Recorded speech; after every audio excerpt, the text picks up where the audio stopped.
Welcome to Transitional Objects, a podcast about grief, friendship, trauma, healing, and the strange cosmic magic that shapes us when we're not looking. We're two longtime friends and therapists who've been through some things, a lot of things. And now we're talking about the big stuff, what we carried, what we let go of, and what we're still very much figuring out. Unfiltered, occasionally spiritual, always real. Think of it like therapy, but with more cosmic detours and fewer billing codes. Hi, welcome back to Transitional Objects. We're here again. Hi. Hi. How's it going? Oh, pretty good. February. Oh, you're almost turning an age, a new age. I'm almost turning a new age. Yeah. Monday, right? Yeah, my birthday's on Monday, February 23rd. Woo, woo, woo. Yes. And just to say how, our cosmic connection, I'm also born on the 23rd. Go figure. Yeah. Different Number month, but 23rd. and both of our spouses are born on the 12th. Just have to do that too. I know. Get it Yeah. all numerology in the beginning of this episode. Can't just be a coincidence, can it? I know. Can't just be a coincidence. Come on. No. Yeah. Too many of them. Yeah. What do you think we should talk about today? Just a really fun topic, maybe. Let's talk about betrayal. Okay. Betrayal. Betrayal, yes. Okay, yeah.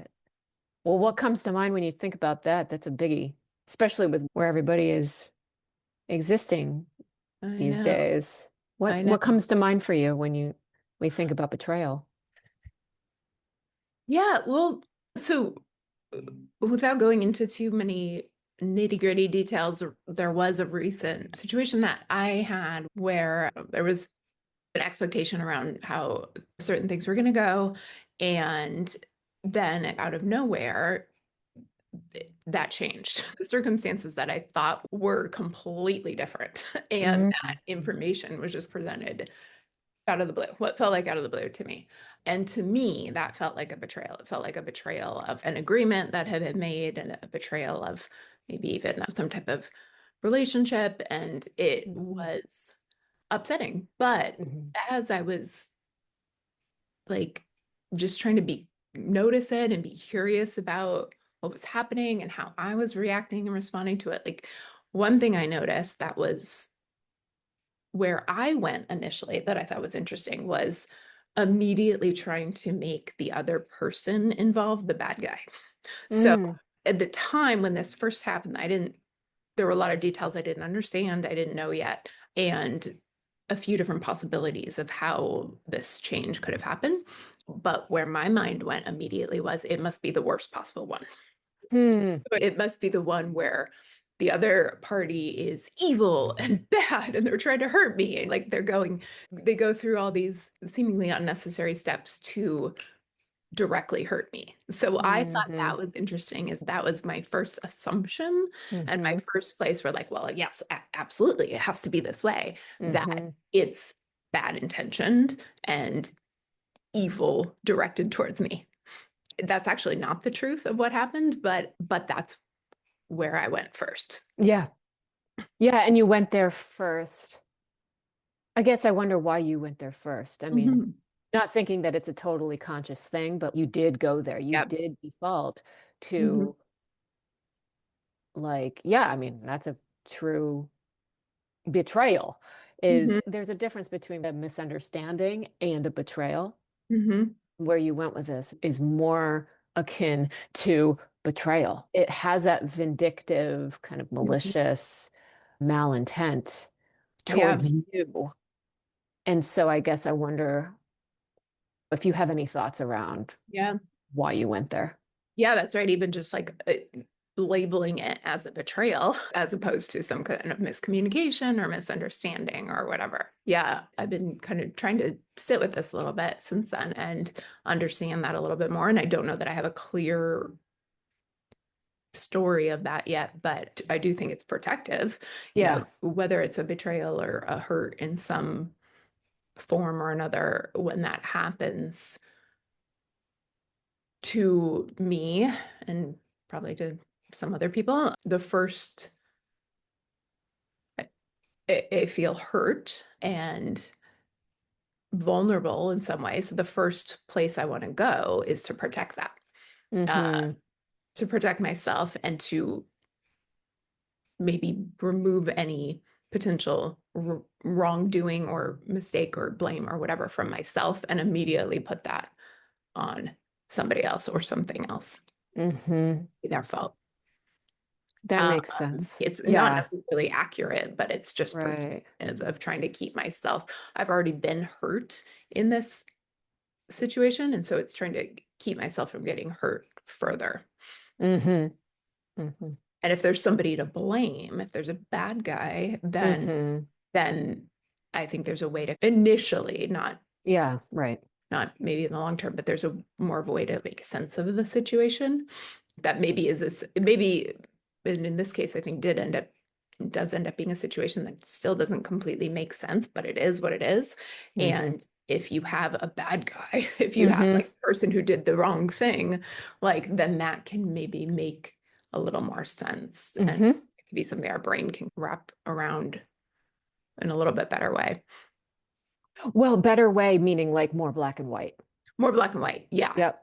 Yeah. And well, we can be like, this makes sense if it happened this way, when not every situation actually does make sense. You know, and there's Exactly. not like actually always a clear Mm. linear progression or reason or how something got to be the way it is. Yeah. Yeah. And that seems because there's so many intricacies and complexities in something like this, Mhm. it's like we maybe that's the default is that you were like quickly trying to find some type of pointing the finger so you can exist in it where it Mhm. makes sense. Even it's almost as you're talking about this, it would be easier, much easier, if it was just very black and white. It's laid out, the betrayal. It was so blatant. It was so conscious, where the pieces and the people at play, you can't deny it. But it seems like, this level of protection that came up, that defaulted in this, had to fill in those blanks for you on Mhm. in real time and on the fly, it Mhm. sounds. Yeah. Yeah, yeah, actually, it's really interesting you use that term filling in the blanks, because I talk like with work I've done with grief a lot. I talk about that a lot with specifically where it's come up a lot is with children, or if a death has happened that impacts a child in some way. And we often want to protect kids, and especially with a hard topic like death, and maybe not tell them all the details of what might have happened. But what our brains do is when we don't know the story, we make up a story. Right, exactly. Yes. So I talk about this a lot with my grief work, but that's interesting you said that, because yeah, that's exactly what Yeah, I did. I made up a story. yeah, I didn't understand right. every part of the story. Yeah, yeah. Mm, So I guess as we're talking about this betrayal, we're also now bumping up against a grief response, hmm you hmm know. Yeah. And also, like with a betrayal, there is grief. Yeah. Yeah. It's a loss of something. Yeah. And so, in this specific situation that you're talking about, what would you say that you are grieving? Mhm.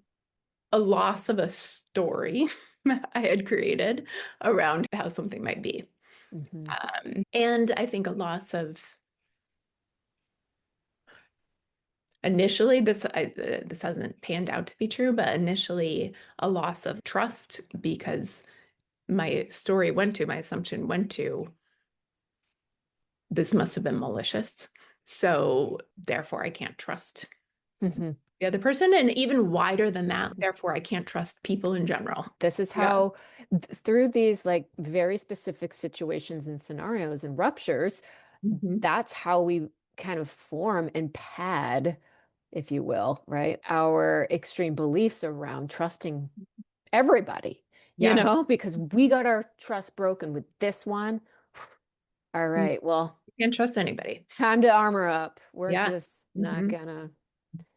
We're just not going to let anybody in. And it's funny because, or interesting, that our last episode, we talked about vulnerability and it's about heart opening. It's like Yeah. letting people in. And so Yeah. here we are. It's like, well, wait a minute. Well, when do we know when it's not safe to let someone in? Mm-hmm. And what Yeah. happens when we do? And the outcome is what you're feeling now, right? Mm-hmm. Yeah. And yeah, and the situation had come from it was a very vulnerable Uh-huh. situation, an emotional situation. There's a lot of factors involved with it, but none of them are easy, and they all carry a lot of emotion. So even, I hope this isn't sounding like too frustratingly vague to Yeah. anybody who might be Yeah. listening, but for me to have even gotten myself into this situation required a degree of vulnerability Yeah. to get there. And then, yeah, to have that, to feel like that's opened up, and then to have that, like, have it something that feels like it's being stomped on. Yeah. Yeah, it Yeah. is met, at least in me, with a very protective response. So we can say that maybe this is an example of not only trusting the others that you're being vulnerable with, but trusting yourself Mm-hmm. to open Mm-hmm. and to Mm-hmm. trust, Yeah. albeit risky, it's a healthy risk. Yeah. And you made a risk. You took a healthy, very healthy, strong risk. And sometimes, not all the time, but sometimes it's not going to, I guess it's not going to, I don't know, fill in the blank, come to fruition, be met with reciprocity, Yeah. be met with the promises, be met with the spoken intention, Mm-hmm. right? I think these are all the things that you trusted to be vulnerable with Mm-hmm. and to agree to, which took Mm-hmm. some time and thought and effort. Yeah. Yeah. Mm-hmm. And so to be like, oh, wait, never mind. Mm-hmm. What a big fuck you, Mm-hmm. seemingly. I don't know what you're experiencing, but it Yeah. sounds like the way you're describing it, it sounds like stomping on your vulnerability and, uh, Mm-hmm. never mind. Just kidding.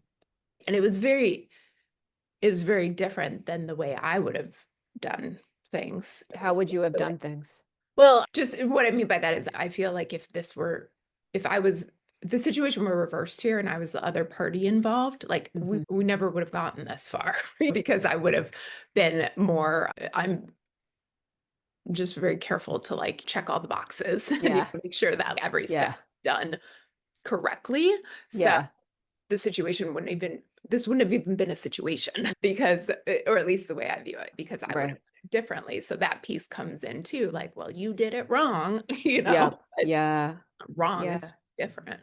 So I guess, and how you're presenting this, it does seem like you've kind of gone through lots of processing. Just when did this happen? When did this rupture happen, time-wise? A week ago today. A week ago today. Okay. Wow. Mhm. So I also know about this Mhm. rupture. I remember what you're presenting now about your initial response is spot on. I didn't, however, chat with you like a week after. This is when I'm meeting you, and you do sound different. You do sound like you've done processing. You're seeing things a little bit more abstractly and less all or nothing. Mhm. And so it just tells me it's an indicator that yes, these things can show these betrayals, if we want to call them betrayals, we can call them other things, but they don't necessarily have to just sit in betrayal, Mhm. right? Yeah. Yeah. Clearly, that is what was immediate, but clearly you were able to, and you are still probably processing this, Mhm. that you were able to move through different stages and levels of understanding Mhm. both Yeah. your response and also the other. Yeah, for sure. What I needed was just more information. Like, initially there was a whole lot of information I didn't have. And so not having that information, I make up a story about it, right? Yeah. And so Yeah. once I got some more information, then Mhm. I can, even if it's not the way I would have done things, or it doesn't make perfect sense to me, it makes more sense. And so when I can put the pieces together and be like, okay, this happened because of that and blah, blah, blah, then I'm like, okay, I can see that. That makes sense. And then I'm able to just like, although, yeah, it's not the way I would have wanted things to go, I can be in existence with it, you know? So hearing you say it like that, what of that example is that you're saying is ego strength. Is because as you're speaking, I'm also thinking of, gosh, you could have responded and reacted in such a different way, Mhm. which some do Yeah. when they feel betrayed. It is some, for example, some just say, that's it. I write them off Hmm. ASAP. They're dead to me. They're dead to me. Yeah. Yeah, they're dead to me. Or I'm going to retaliate. Hmm. I'm gonna respond so negatively back.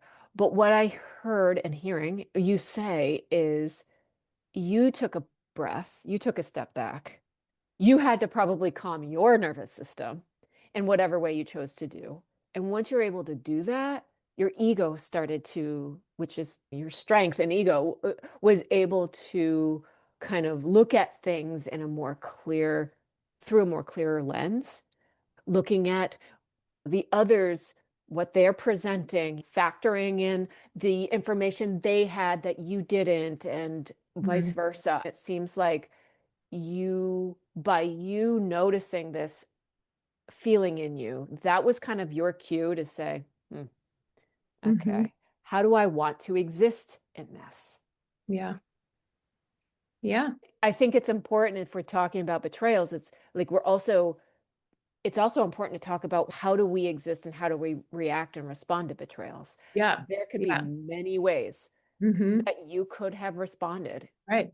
Yeah. And Well, that's what I was curious with you, whether it was this situation or some other one where you felt betrayed. Like, do you also have the default response to make the other person the bad guy and create a whole story about oh how they're yeah, the most terrible person in the world? yes. Could this happen? Or is there a different? Yeah, there's so many. I think it's all also very contingent or situation based, where I can think of betrayals where earlier when we were talking about it would be easy to just be like, okay, wow, they're blatantly just gonna exist this way and they don't care. There have been many, well, not many, but there have been some betrayals that have been really easy for me to be. They are communicating and showing their very true colors. This is my cue to say, okay, this isn't going to work. This isn't how I want to exist. And these are maybe the wrong person to open up to or be vulnerable with. Those are the betrayals that have been really easy for me to protect my peace and take care of myself, where even when asking for more information, it's the information is just, yeah, obvious. There have been times where, yeah, betrayals, it's like it's a kind of a cryptic. There can be like, you can sniff out like something's missing here. Either someone's not taking responsibility or I completely had a mishap or a misstep. And so that's when, yeah, I, similar to you, have to take a beat, because at the end of the day, yes, I can get angry and I can, try to fill in the blanks and it's all on them. But at the end of the day, I am also an information seeker. I love data.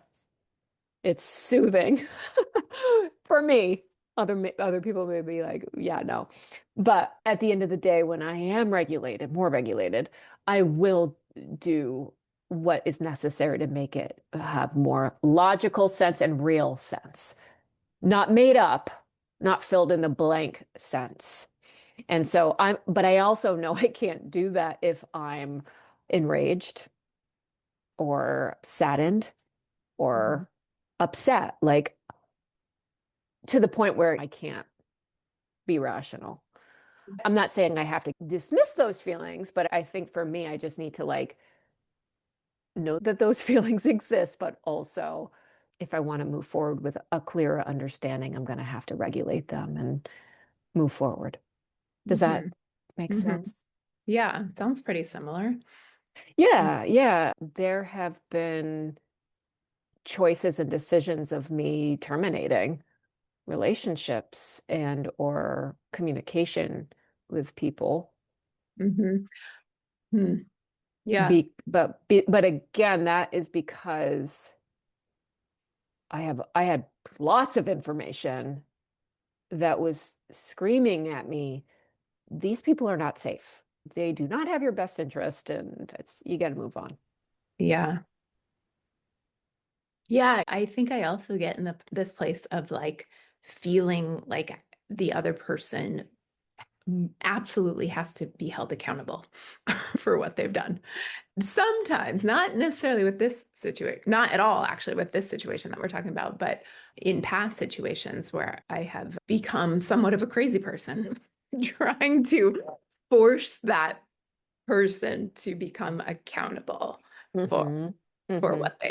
whatever it is that they've done. Hmm. Not gonna get let them get away with this shit. Uh, yeah, they're gonna have to fess up Yeah. and they're gonna take responsibility Uh-huh. Yeah. and they're gonna, Yeah. yeah. They're not gonna get away with it.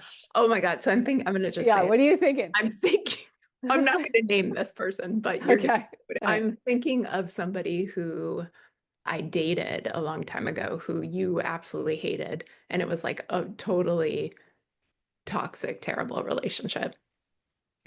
It was brief. You, you have to know. Um, Yeah. Yeah. do you know what I'm talking about?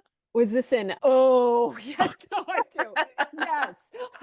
Oh, yes. Okay. I Okay. was like, you were hypnotized. That was Yes. like the worst relationship Yeah, I've ever been you were, in my life. yes. Yeah, I Yeah. was hypnotized. Yeah. I was like, who are you? Are you Yeah. even alive? Like, Yeah. can Yeah. I have my best friend back? Yeah. Thanks. But there was a situation with this person who part of, yeah, this is just points to part of the reason why this relationship was so fucking toxic, but Yeah. where he was like seeing other people and I Oh, knew yeah. it. Yeah. I did too. And we ran into them Yep. out in public. I'm sorry, but can I just say, I mean, we're not going to use names, but like Laura's spidey sense of this person hooking up with other people was so spot on that we went to this hotel in Arizona, Scottsdale, right? Where it's always, and here he is, just over yonder, making out with someone. Yeah, I think he was making out right with two of them. there. Like, Yeah, yeah, and oh God. yeah. And at the hotel that he knew we were going to be at. Oh, yeah. You know, okay, I'm sorry. This is I know this is hold a your whole thought. other story. Hold your thought, but this is have you been seeing Tell Me Lies? Uh-uh. Uh-uh. Oh, you got to watch it. This is Steven. This is so Steven. This is not her. This is not Laura's ex-boyfriend. But if people know the character, Steven, So, this person is exactly that mm, character in Tell Me Lies. You got to watch it. Okay, go on, move okay. on. Okay. Anyway, so it wasn't even this situation. It was a different situation, but somehow I found out there was another girl that he was with, and I was trying to reach him over the phone or trying to call him. Mhm. He wasn't answering, and I don't remember the details, how I knew for certain that he was with this person at this time, but I did somehow, or else I was making that up. And but I became obsessive, and I'm Mhm. so embarrassed to even admit this, but obsessive in just like calling, like calling him over Yeah, and over and over and over and yeah, over and over, just because I wanted yeah, him accountable. Be like, you can't yeah. do this shit. Yes, Like, I'm like, yes, this is a betrayal. This is not you yes, agreed to, yes. this is not Right. okay. And so I was like in this obsessive state of trying to force that Hmm. acknowledgement. Hmm. That's this other person has to be held accountable for what they've done. That's right. Mhm. That's right. It's not my best self, but No, but you know what? I really want to honor what you were saying with, hey, is there some role that I had that I took that I can take responsibility for? I played a part in this. And the reason why I said, oh my gosh, you were like held captive. You were not you. And I think that this is an example of, well, many relationships that are under this type of psychological abuse. Again, poppy psychology here. This was such gaslighting. And you were gaslit through and through. This guy was unbelievable. And the reasons why I know he was psychologically abusing you was because of how you were starting to see the world. How you were what? How? Sorry, I interrupted you. Oh, you were like second guessing everything. You were hyper vigilant with stuff. You were really impulsive. It's almost kind of like, even though your psyche knew that he was not a good guy, you were going along with him anyway. Yeah. And that's how I knew he's doing such damage to you. I mean, I knew you would come out of it. You're strong as fuck, but you know what I mean? Like you're in the time you were held captive. I mean, your psyche, your brain, everything was held captive by this guy. And that's how crazy and scary it can be being involved with someone who has like real true blue cluster B personality disorders. I'm sorry, I'm going to say it out loud. Yeah. That's Yes. what I mean. That's what I Yes. mean. And this is the time where we were not living in the same state. Yeah. So I just remember like being like, how do I get to her? How do I talk sense? And I think that's why I came to Arizona. Mhm. I can't remember. I mean, I think he did this because I was there. He was Yeah. upset that I was visiting you. Your best friend was coming to visit you. He couldn't have you all to himself. These are like classic signs of, you know, I mean, narcissism. I mean, it's like this, and dangerous, like sociopathic. Does that Yeah. answer? That was my experience of you going Yeah. under, going Yeah. under, you know. Yeah. But that's how I responded to a betrayal within a unhealthy gaslighting relationship. Yeah. I Yeah.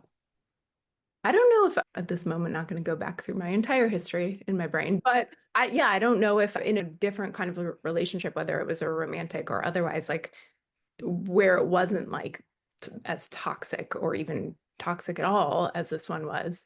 I don't know if I've ever been as like crazy in my response. I've never seen you like that. Yeah, I've that known was, you over 20 years. So I've never seen you. It was like, oh, a different person. yeah, a betrayal from, yeah, it's interesting. Like then a betrayal within a very unhealthy relationship. Right. Hmm. By being in this toxic relationship, what that was constantly betraying you, you were then starting to betray yourself, Mm, mm, mhm. losing sight Doing of stuff I would not do otherwise. exactly. Yeah. Yeah. So Mhm. betrayal within a betrayal. Interesting. Yeah. Mm. Hmm. Thank God you were, Yeah. thank God. You know, that was such a fucked up relationship. Dude, you have to watch Tell Me Lies. Holy shit. You're gonna be like, I'm gonna be like, I what? can't. Actually, yeah, I don't want to re-traumatize you. Yeah, I can't see this But I person. take it in Well, small doses. We just finished it last night. It's like really cringy. It's cringy. It's lots of sex in it too. So just, you know, forewarn you. yeah. But it's a group of kids in college that go through trials and tribulations of relationships and betrayals, tons of betrayals. But also, there is this one character. His name is Steven. He has many cluster bees, and it is scary and slick and sly and sophisticated. And the people that he is romantically involved with, exactly what we are talking about to a T. Mhm. Start to lose sight of who they are, start to lose sight of their decisions, choices. So we talked a lot about the intricacies of betrayal, the responses and reactions that one can have. What a wide spectrum of and to betrayal. How also do we want to talk maybe briefly around like how do we move on from betrayal? Mhm. How do we learn from betrayal in a healthy way? Mm-hmm. How do we? I don't know. Just like what you were saying a while ago about having to access some of that ego strength in order to see things, to make a sound decision and how you want to exist in this feeling of betrayal. Mhm. And once you make that decision of how you want to move forward with it, it's like, how do you want to, I guess it's like, how do you want to hold you self, I guess, Yeah. with whatever way it's so vague, but like, how do you want to hold your decision and honor your decision with whatever you decide in said betrayal? Yeah. Right. So that now we're bumping up against like boundaries, right? So you have to honor your own boundaries with your decision. You can't go, do you want to go back? If you go back, why are we going back? I don't know if I'm being too vague here, but It's just making me think of it requiring a lot of self-reflection yeah, and insight and yeah, ability to slow it down, not yeah, respond immediately, or not, maybe not react immediately, better said. right. And understanding of self too, and why there is a part of why this more recent thing was so upsetting to me that's 100% due to my history, Yeah, okay. 100% my responsibility Yeah, yeah, for, right? So there's a layer of it that hurts me more because of other things, like similar things that have hurt me more, but that's mine, yeah, right? yeah. And I have to have that awareness of that, that's mine, and work through that and recognize my, oh, if that's bringing up stuff as it relates to these past things, like, what does that mean? There's still Right. stuff there, but Yeah. it would be, or it could be so easy to ignore that and not take that piece of self-responsibility in the whole thing, but Mm-hmm. taking that, like the question a minute ago was like, how do we move on from it? Or what do we do with the betrayal? I think having that awareness of self and what my personal role in it Mm-hmm. is a part of that answer. Right. Right. Yeah. And again, I feel like, well, obviously, every betrayal is a new betrayal. There may be similar betrayals, but still, they're all different. It's all a different betrayal, which may require, yeah, different reactions, different responses, or similar ones. But I guess depending on what it looks like, I think, yeah, you're right. A big part would have to be having the ability or the capacity to notice, is this reaction in real time? Mhm. Or is Mhm. this reaction from Something that else. day we were at the Saguaro Hotel, like I don't know. It's just crazy how reactions can be incongruent at times. It can be from the past. It can be from the past. Mhm. And it takes a level of insight to understand and identify that they may be from the past. Mhm. So yeah, that's good. That's a good words of wisdom. Dubs. So, Well, yeah, so I know it's only been a week for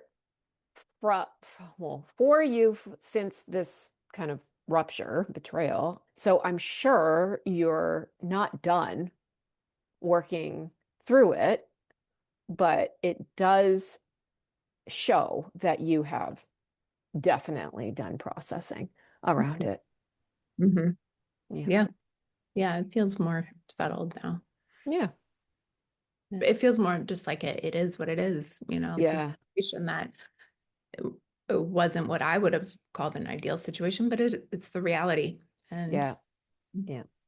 what am I going to do about that? Yeah. Because you already have all the answers and you already Yeah. have all the information now. And so it's like, with that information, if you can't move forward, or if there's nothing missing Mhm. for it to make sense, like you already have all the information that makes sense now. It's like, okay. Yeah. You're not filling in the blanks. You're just like, okay, yeah, this is what it is. Mm-hmm.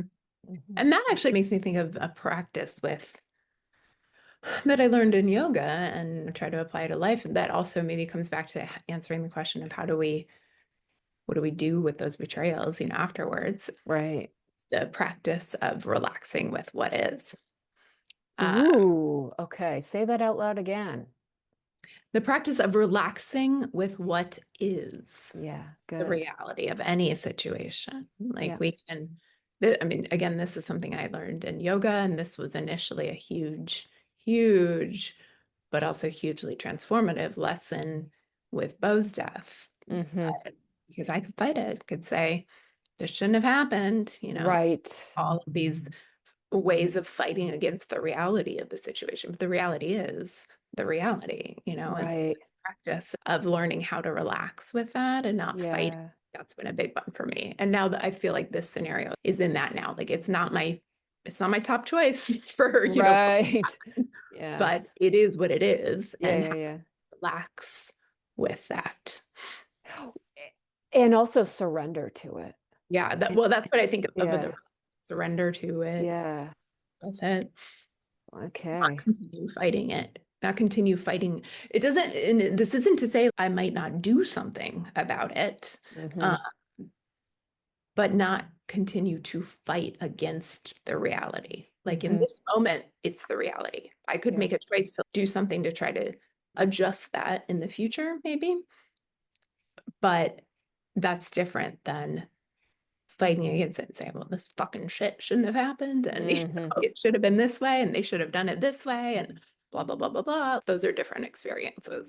Right. Yep. Yeah. I like that phrase.